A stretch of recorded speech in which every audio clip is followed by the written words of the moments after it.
এবারে সবাই মিলে হাজির হয়ে গেছে গন্ধে গন্ধে। হাড়ের গন্ধ বাড়িময় একবারে মোমো করছে, সে কি আমি আর বুঝি।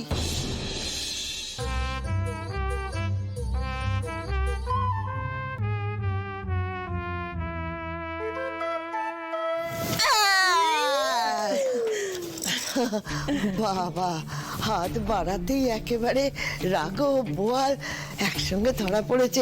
কি ব্যাপার বলো তো মা? তোমাকে তো এর আগে কখনো ওই আমার দোরগোড়ায় পা রাখতেও দেখিনি। কি মতলবে?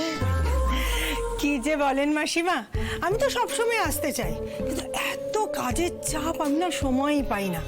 কিন্তু আজ একটু কাজ হালকা ছিল, ব্যাস সঙ্গে সঙ্গে আমি আপনার জন্য এই গিফটটা নিয়ে এলাম। কি উপহার? উপহার? উপহার? তুমি আমার জন্য উপহার এনেছো?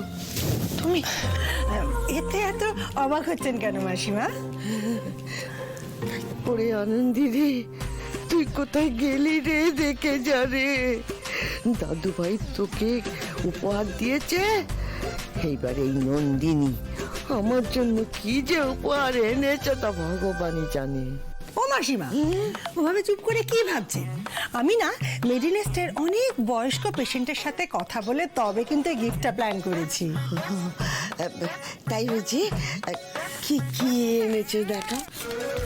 আসলে আপনার বয়সের মানুষদের না খুব তীর্থযাত্রা করার ইচ্ছে হয়।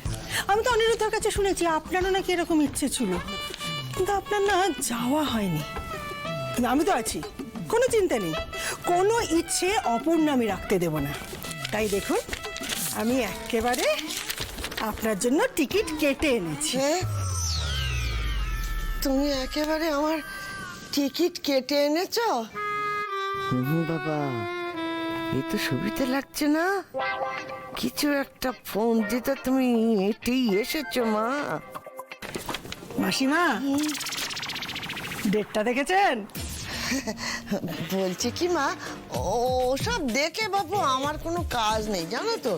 দেখো, আমার বয়স হয়েছে, আর আমার পক্ষে ওই অত দূর গিয়ে ধকল আমি নিতে পারবো না গো। তার চেয়ে বরং এই ঘরে বসেই ঠাকুরের নাম নেব। এইসব আপনি কি বলছেন মাসিমা? নিতে পারবো না বললেই হলো? আপনি তো প্লেনে করে যাবেন, টেরই পাবেন না। তুমি আমার ওপরের ওঠার ব্যবস্থা করেই ফেলেছো? হ্যাঁ।